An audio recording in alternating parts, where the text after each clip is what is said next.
दर्शकवृन्द नमस्कार। नेपाल टेलिभिजनद्वारा सञ्चालित विभेद विरुद्धको अभियान कार्यक्रम दलित सवालमा हार्दिक स्वागत छ। कार्यक्रम दलित सवाल नेपाली समाजलाई कसरी न्यायपूर्ण बनाउन सकिन्छ र यस समाजभित्र विशेष गरेर चाहिँ दलित समुदायको सामाजिक न्याय कसरी स्थापित गर्न सकिन्छ भन्ने सवालमा हामी विभिन्न क्षेत्रका बौद्धिक व्यक्तित्वहरूसँग छलफल गर्दछौँ र विशेष गरेर दलित समुदायले शिक्षा, आर्थिक सूचनामा पहुँच र देशको नीति निर्माण गर्ने तहमा कसरी उनीहरूको पहुँच बढाउन सकिन्छ भन्ने विषयमा पनि हामी छलफल गर्ने गर्दछौँ। त यसै क्रममा आजको कार्यक्रममा हामी आरक्षण जुन सर्वोच्च अदालतको आरक्षण सम्बन्धी जुन फैसला छ यसले दिने सन्देश र यसबाट दलित समुदायलाई सामाजिक न्याय दिनको लागि चाहिँ कहाँ कहाँ के गर्नुपर्ने हुन्छ त भन्ने विषयमा हामी छलफल गर्न गइरहेका छौँ। त यस विषयमा छलफल गर्न आज हामीसँग स्टुडियोमा हुनुहुन्छ लोकसेवा आयोगका पूर्व अध्यक्ष उमेश मैनाली तथा त्रिभुवन विश्वविद्यालयका उपप्राध्यापक डाक्टर सलिम धोबी। अब हामी उहाँसँगको छलफललाई अगाडि बढाउँछौँ। यहाँहरू दुवैजनालाई कार्यक्रममा स्वागत छ। वास्तवमा हाम्रो देश होइन विद्वानहरूले भन्ने गर्छन् सबै जातको फुलबारी हो होइन, विविधताले भरिएको छ, यो नै यो नेपालको ठुलो सम्पत्ति हो भन्ने विद्वानहरूले भन्दै आइरहेका छन्। तर व्यवहारमा हेर्दाखेरि सबै फुलहरूले कति फुल्न पाए कति फुल्न पाएनन् र त्यसमध्ये पनि विशेष गरेर जात व्यवस्थाको कारण शिव कला सङ्गीत र साहित्यका धनी दलित समुदाय होइन आजसम्म पनि अब कानुनले चाहिँ नै अछुत नभने पनि व्यवहारमा कथित अछुतको रूपमा जुन बाँचिनुपर्ने स्थिति छ त्यो कहिलेसम्म होइन हाम्रो राष्ट्र समावेशी लोकतान्त्रिक गणतन्त्रको जुन परिवेशमा एउटा नेपाली नागरिकले जसले राज्यलाई कर तिरेको छ उसले आफू कसरी सम्मानित बाँच्ने भन्ने कुरा पुरो चुनौतीको विषय भइरहेको छ। त यसै क्रममा अहिले जुन सर्वोच्च अदालतबाट आरक्षण सम्बन्धमा जुन फैसला भएको छ वास्तवमा यो फैसला अनुसार दलित समुदायलाई कसरी न्याय दिन सकिन्छ भन्ने विषयमा यहाँहरूसँग हामी छलफल गर्नेछौँ र मेरो कार्यक्रमलाई प्रारम्भ गर्ने सवालमा डाक्टर सलिम धोबीजीलाई सुरुवात गर्न चाहन्छु। वास्तवमा यो जात व्यवस्था जुन विभेदको परिवेश छ होइन यसले हाम्रो नेपाली समाजलाई कति हानि नोक्सानी पुर्याएको छ होइन, कति क्षति पुगेको छ र अब यसलाई अन्त्य गर्नको लागि चाहिँ कसरी जान आवश्यक छ, यहाँको आफ्नो अब्जर्भेसन के छ? अब यो आरक्षण सम्बन्धी कुरा गर्दाखेरि म सुरु गर्छु नियम नीति र नीतिसित। नेपालमा लोकतन्त्र आइसकेपछि नियम नीतिहरू धेरै आए, आरक्षणसँग जोडिएर परिवर्तनकारी शक्तिहरू पनि देखिए र धेरै किसिमका चाहिँ मुद्दाहरू उठान गरे जुन चाहिँ सो कल्ड लोअर कास्ट ग्रुप्सको लागि चाहिँ फेभरेबल थियो। जात व्यवस्था मान्नु हुँदैन, जात व्यवस्था धेरै हानिकारक छ, यो सबैले बुझेका छन् तर त्यसलाई इन्टरनलाइज गरेर र त्यसलाई त्यो तरिकाले रिफ्लेक्ट मतलब के भन्छ एक्सप्रेस गर्न सकिराखेको छैन, जसको परिणामस्वरूप अहिले पनि आरक्षणलाई जुन लिने तरिका छ जनमानसमा त्यो धेरै नकारात्मक छ। हामी चाहिँ जो वहदामा पुगेका साथीहरू हुनुहुन्छ अथवा मित्रहरू हुनुहुन्छ उहाँहरूले त वकालत गर्नुहुन्छ, ल ठिक छ जात व्यवस्थाले धेरै नोक्सानी पुर्याएको छ, तर आम जनताको बिचमा जाँदाखेरि उहाँहरूले आरक्षणलाई बडा नेगेटिभ तरिकाले लिइराख्नु भएको छ र आरक्षित जो हुनुहुन्छ ती समुदायलाई हेर्ने दृष्टिकोण पनि अहिले लगभग चाहिँ जुन पुरातनवादी नै छ। यसले कति कति नोक्सान पुर्याएको छ त? त्यसले नोक्सानी नपुर्याउने, यो देश भनेको राज्य भनेको एउटा चाहिँ परिवार हो र परिवारका सबै सदस्य जब सफल हुन्छन् अनि मात्रै त्यो परिवारको पुरै समष्टिगत विकास हुन सक्छ। हाम्रो राष्ट्रमा चाहिँ जब 13% चाहिँ दलितहरू छन् भने 13% यदि तिनीहरू सक्षम भएनन्, सबल भएनन् र चाहिँ प्रोडक्टिभली उनीहरूले कन्ट्रिब्युट गर्न सकेनन् देशको इकोनोमीलाई भनेपछि 13% माइनस गरेर हेर्नुहोस् न ठुलो नोक्सानी हुन्छ। त्यो कुरा चाहिँ आम जनमानसमा जान सक्नु पर्यो। यिनीहरू हाम्रै परिवारका सदस्य हुन् र यिनीहरूसँग व्यवहार गर्ने तरिका एउटै हुनुपर्छ जुन अरूसँग हामी व्यवहार गर्छौँ। स्टेट त के हो भन्दाखेरि गार्जियन हो, त्यो त प्यारेन्ट्स हो।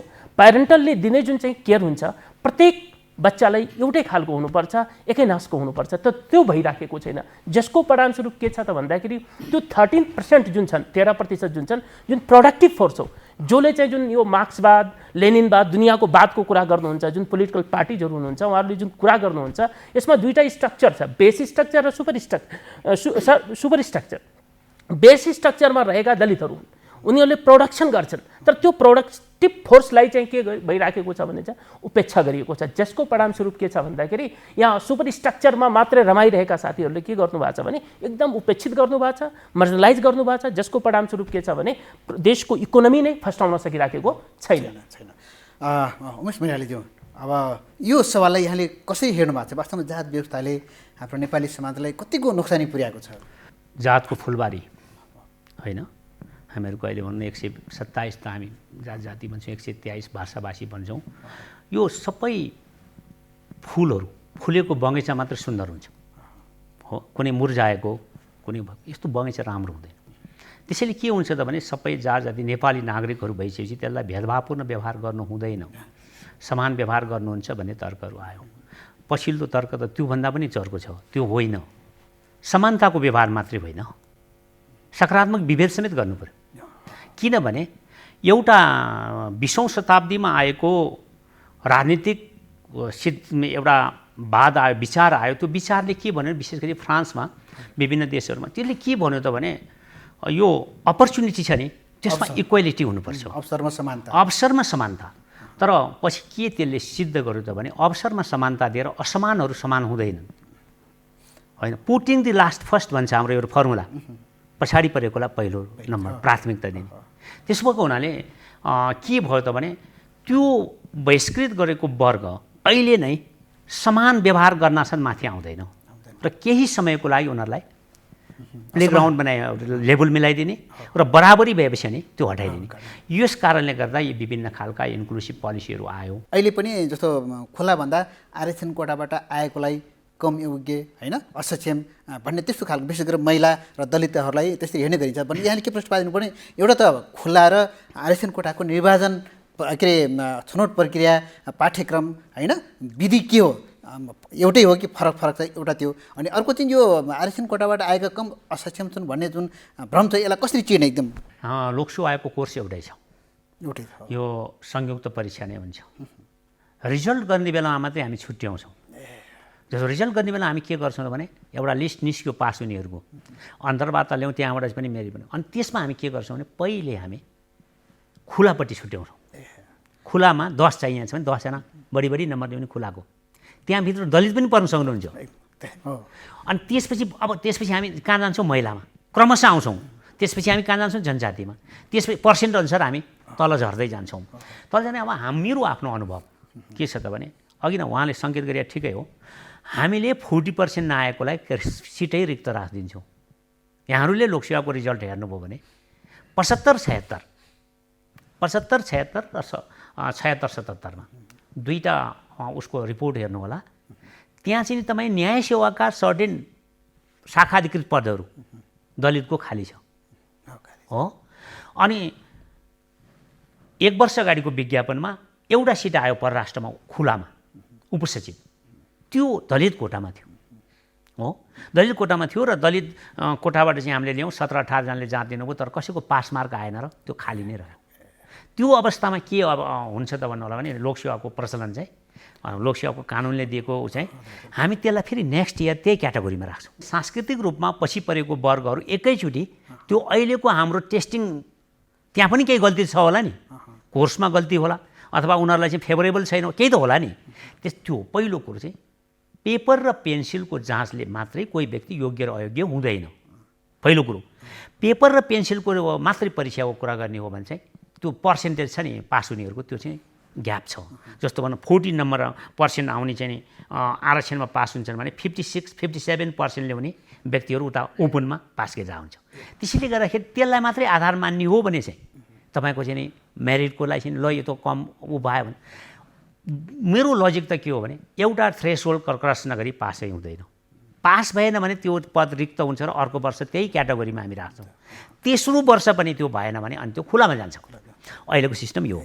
त्यसैले गर्दाखेरि मेरो एउटा सबैलाई चाहिँ नि यो तर्क के हो त भन्नु होला भने पहिलो कुरो पेपर र पेन्सिलको परीक्षा मात्रैले योग्यता निर्धारण गर्दैन।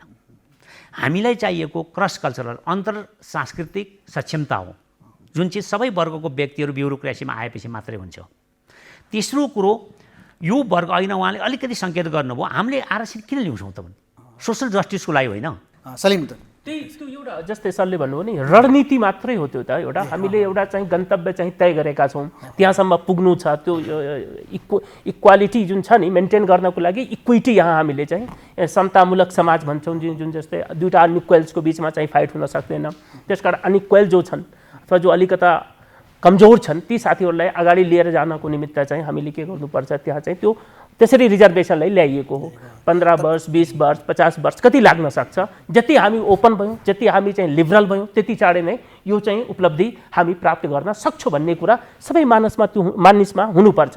र जुन चाहिँ डिस्क्रिमिनेसनको कुरा सरले गर्नुभयो त्यो फ्यामिलीबाट आउँछ। हेर्नुहोस् हामी फ्यामिलीमा चाहिँ दलितलाई हेर्ने दृष्टिकोण कस्तो छ महिलालाई हेर्ने दृष्टिकोण कस्तो छ त्यो चिन्तनकोमा बदलाव नआउँदासम्म त्यो ब्युरोक्रेट्सको बिचमा पनि त्यो बदलाव आउँदैन। हेर्नुहोस् होइन कलिग्सको बिचमा जुन एउटा अहिले मैले हेरिरहेको छु यङ जेनेरेसनका जुन ब्युरोक्रेट्स आउनु भएको छ बडा इफिसियन्ट हुनुहुन्छ। म जान्छु केही अफिसेसमा म अघि जुन 50% को कुरा गरेँ त्यो म युनिभर्सिटीको सवालमा कुरा गरेको थिएँ क्वालिफाइङ स्ट्यान्डर्ड त्यो हो र यहाँ चाहिँ लोकसेवामा चाहिँ 40% हो भन्ने हो।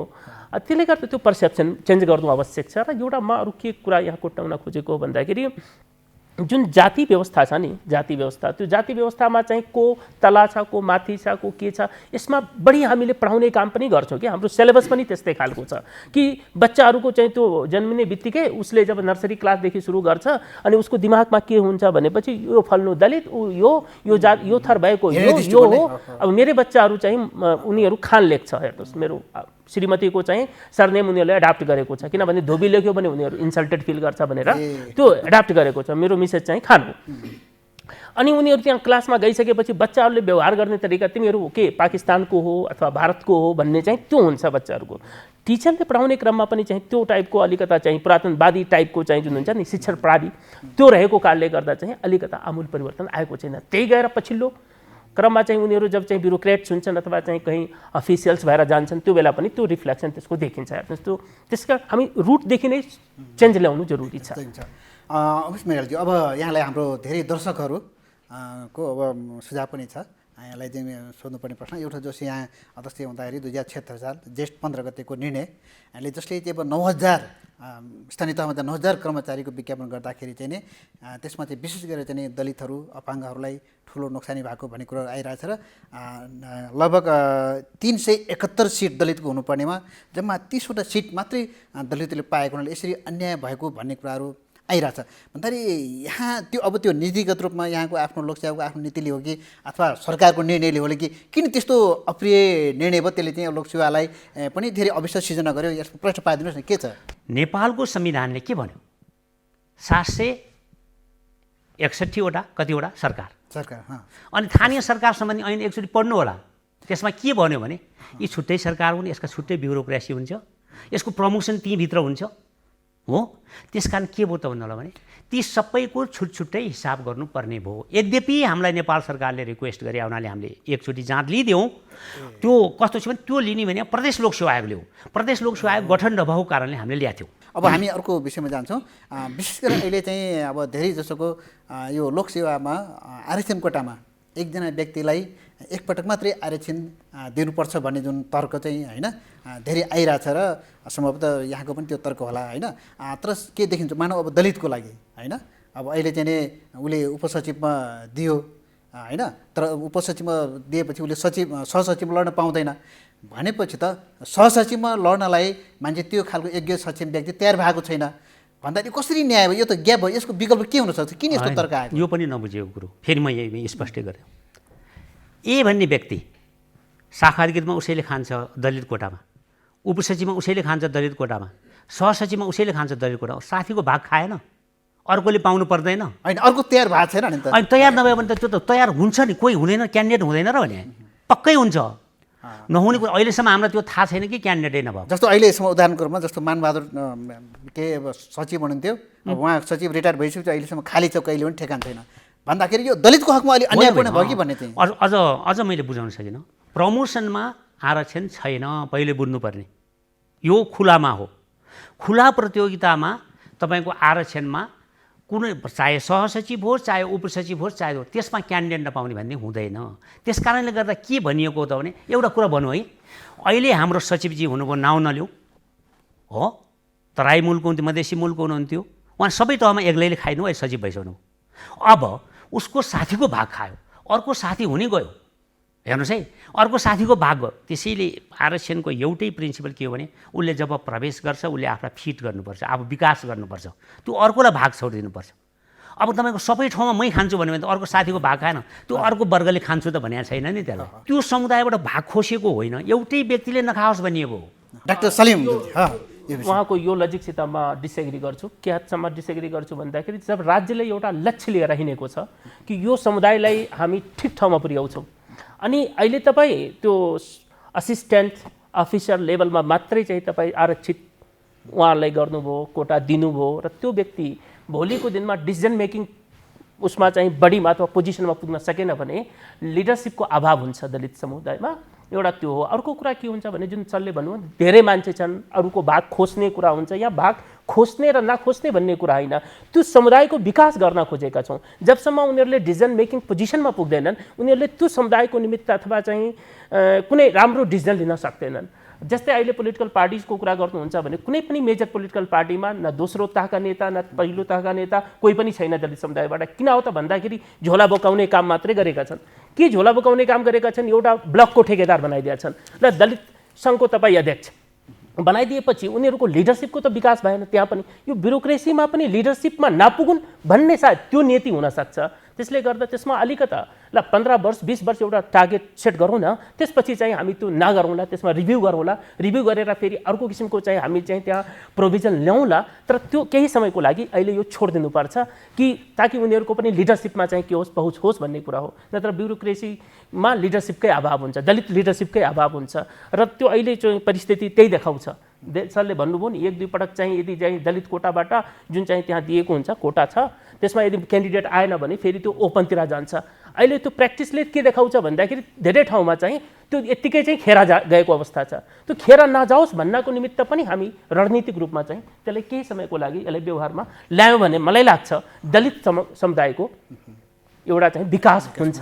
यदि हाम्रो नीति क्लियर छ भने चाहिँ, नीतिमै प्रब्लम छ भने त कुनै न कुनै एक्टमा परिवर्तन ल्याएर अब कहिले ब्युरोक्रेसीको एक्टमा परिवर्तन ल्याउँछन्, कहिले चाहिँ तपाईँको जुडिसियरीको एक्टमा परिवर्तन ल्याउँछन्, कहिले पोलिटिकल पार्टिजले आफ्नो एक्टमा परिवर्तन ल्याएर यिनीहरूलाई गुमराह गर्ने बाहेक अरू कुनै किसिमको यहाँ चाहिँ मैले त्यो हेरिदिरहेको छु। यसकारण यदि हामी एकदम ओपन छौँ, ह्युमेनिस्टिक छौँ, फिलेन्थ्रोपिक भएर हिँडेका छौँ र हाम्रो लक्ष्य क्लियर छ, हाम्रै दाजुभाइ हुन् भन्ने हिसाबमा यदि हामी हिँडेका छौँ भने यसमा चाहिँ यो ओपन छोड्नै पर्छ। ओपनमा पनि उनीहरूले प्रतिस्पर्धा गर्न पाउनुपर्छ र कोटाको फाइदा लिन पाउनुपर्छ भन्ने मेरो तर्क हो। हेर्नुहोस् होइन, यदि हामी क्लियर छौँ भने चाहिँ, हामी लिबरल यदि डेमोक्रेट हौँ भने हामी त्यसरी जान सक्नुपर्छ। देशलाई वेलफेयरतिर हामी लान सक्ने हो भने, हामी देशको कल्याण गर्न खोजेका हौँ भने त्यो गर्न सक्नुपर्छ। यहाँ दुईजनाको छलफल गर्दा जस्तो अहिले भने जस्तै एउटा च्यालेन्ज भनेको अहिले जुन आरक्षण छ, आरक्षणभित्र पनि अब सम्बन्धित समुदायभित्रको पनि अर्को सेकेन्ड लिडरसिप पनि तयार हुन आवश्यक छ भन्ने कुरा चाहिँ एउटा भयो होइन। किनभने अहिले एउटै व्यक्तिले सबै ठाउँमा जाँदाखेरि सेकेन्ड लिडरसिप तयार हुनुपर्छ, त्यो आरक्षणबाट अर्को व्यक्तिमा जाँदैन, तर सम्बन्धित व्यक्तिको अर्को व्यक्तिले पाउने आवश्यक छ भन्ने कुराहरू आयो। तर अब हाम्रो सलिम सरको चाहिँ नि यो किनभने सामाजिक न्यायको सवाल हो होइन, र अरूभन्दा पनि विशेष दलित समुदायको लागि अझै त्यो परिवेश तयार भएको छैन, भर्खर 15 वर्ष भएको छ भने त्यसको रिभ्यू गरेर त्यसलाई चाहिँ कहाँ असल गर्न सकिन्छ, कहाँ सम्बन्धित समुदायभित्रका पनि सेकेन्ड लिडरसिप कसरी तयार गर्न सकिन्छ यसमा रिभ्यू गर्न आवश्यक छ भन्ने कुराहरू यहाँको दुईजना निष्कर्ष आयो। अब हामी कार्यक्रमको अन्त्यतिर चाहिँ अब निष्कर्षमा जाँदाखेरि विशेष गरेर चाहिँ नि यो सर्वोच्च अदालतको फैसला होइन, यसको प्रकरण नम्बर 121ले के भन्यो भने चाहिँ यो वर्तमान संविधानको धारा 18(3) र 42(1) को प्रावधान बमोजिम खस आर्यलाई समेत आरक्षण गर्ने हिसाबले चाहिँ दृष्टि होला होइन। अब छिटै चाहिँ सरकारले आरक्षण सम्बन्धी नीति ऐन कानुन प्रभाव गराउनको लागि चाहिँ निर्देशनात्मक आदेश भएको छ भन्दाखेरि अब आगामी दिनमा अब विशेष गरेर यहाँ जस्तो विज्ञ होइन अब अधिकार कमिटी यसलाई कसरी ल्याउनु पर्ला र विशेष गरी अदालतको यो निर्णयलाई हामीले कसरी लिने, अब उमेश मिराले चाहिँ यहाँबाट सुरु गरौँ न। अदालतको फैसला को चाहिँ 2-3 वटा पक्षहरू छन्। केहीमा हजुर सहमत म पनि छैन, हजुर केहीमा म पूर्ण सहमत छु। हजुर हजुर पहिलो कुरो सहमतिमा म केमा छु भने अदालतले के भन्यो भने अदालतले नेगेटिभ उ गर्यो, अलि नकारात्मक विभेद गर्यो। नकारात्मक विभेद भने थाहा छ? पोजिटिभ डिस्क्रिमिनेसन होइन, नेगेटिभ डिस्क्रिमिनेसन। यो व्यक्ति आरक्षणमा पर्नु हुँदैन।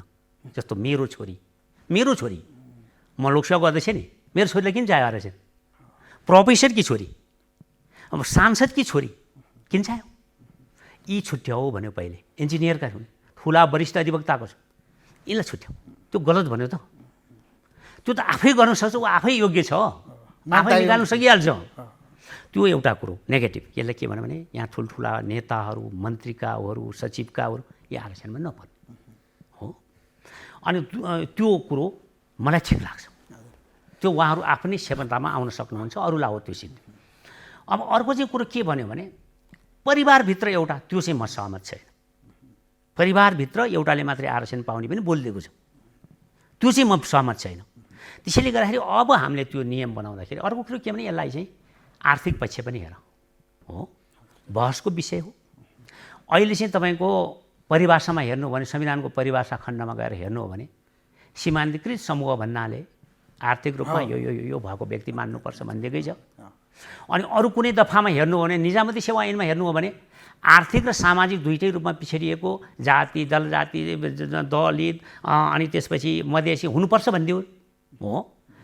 अब तपाईँको संविधानले चाहिँ के भन्यो भने खस आर्जेलाई मात्रै गरिब भन्यो, गरिब हुनुपर्छ भन्यो, अरूलाई चाहिँ त्यो भनेन हो। अब यहाँ कन्फ्युजिङ, किनभने जो संविधान आइसकेपछि त ऐन संशोधन नै भएको छैन। अब संशोधन गरेर हेर्ने हो, संविधानसँग बाँध्ने त ऐन बन्दैन होला नि हो। अदालतको यो निर्देशनात्मक आदेश हो होइन, यसलाई कसरी अब होइन निर्देशनात्मक आदेश हो। यो कानुन बन्दाखेरि जनप्रतिनिधिहरूले व्यापक बहस गर्नुहुन्छ। बहस गर्दाखेरि चाहिँ त्यो अलिकति व्यावहारिक कुरा, धेरै कुराहरू पब्लिकमा हामीले भन्नु छैन। अहिले नै हामीले आरक्षणको सन्दर्भमा कुरा गऱ्यौँ नि, त्यो एउटा व्यक्ति सेक्सन अफिसर भएको छ भने उसलाई आन्तरिक प्रतियोगितामा जान पाइहाल्छ नि। आन्तरिक प्रतियोगितामा अरूले भागै लिन पाउँदैन, उनीहरू त्यहीँ भएका तल्लो पदले हो। त्यही अनि फाइल बढुवाका अरू दुईवटा च्यानल छन्, फेरि जान पाइहाल्छ नि होइन। हामी त ओपनको पो, ओपनमा चाहिँ एउटा व्यक्ति चाहिँ नि ले बार बार फाइदा लियो भने अर्को ठाउँबाट किन आउनु नहुने भने अन्यत्रबाट लिडरसिप आउन सक्दैन र। अब चाहिँ के गर्नु पर्ला भने अब हामी कार्यक्रमको अन्तमा छौँ है। विशेष गरी जुन सर्वोच्च अदालतले जुन निर्देशनात्मक होइन जुन एउटा आदेश दिएको छ, अब सरकारले चाहिँ यसलाई पुनरावलोकन गर है भनेर भनेको छ नि। अब यसलाई अब हामी कसरी जानु पर्ला अब आगामी दिनमा जुन अब यो के हो भन्दाखेरि आरक्षणको जुन चाहिँ मूल मन्त्र हो, मूल उद्देश्य हो, त्यसलाई नै त्यहाँ त्यो रुलिङले चाहिँ के गरेको छ, क्वेसन गरेको छ। हेर्नुहोस् होइन, के भनेको छ भन्दाखेरि एउटा परिवारबाट अब यदि चाहिँ सबल मान्छे हो भने उसलाई चाहिँदैन। यहाँ आर्थिक समस्या मात्र होइन नि, वर्गीय मात्रै समस्या होइन नि। यो देशमा चाहिँ वर्गीय मात्रै समस्या भएको भए दलित समुदाय किन भनिन्थ्यो? दलित समुदाय त एउटा के हो, अछुत समुदाय बनाइएको छ होइन। त्यो तरिकाले स्टेरियोटाइप गरिएको छ कि यो समुदाय भनेको अनटचेबल हो, यो चाहिँ काम लायक छैन एकदम हो।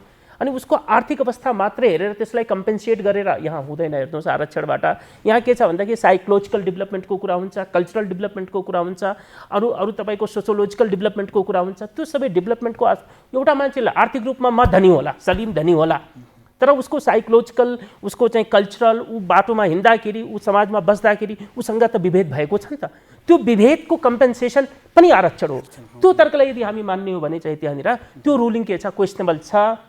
जुन तरमारा वर्गको कुरा गर्छन् कि क्रिम जुन अप्पर लेयरको हुन्छन् उनीहरूले मात्र यसको फाइदा उठाइराखेका छन्, त्यसको पनि बारम्बार चाहिँ हामीले डेटा कलेक्सन गर्नुपर्छ। कति बटममा रहेका जुन चाहिँ जाति छन्, दलितभित्र पनि धेरै जात छ, त्यो जातमा चाहिँ सबभन्दा जो कमजोर को छ त्यसलाई हामी टार्गेट गरौँ। त्यो एउटा मेकानिजम बारम्बार चाहिँ त्यसलाई रिभ्यू गर्दै अनि डेभलप गर्दै नयाँ नयाँ स्ट्राटेजीको थ्रु हामीले चाहिँ त्यो टार्गेटेड कम्युनिटीमा, टार्गेटेड त्यो फ्यामिलीमा चाहिँ हामी पुर्याउन सक्नुपर्छ होइन।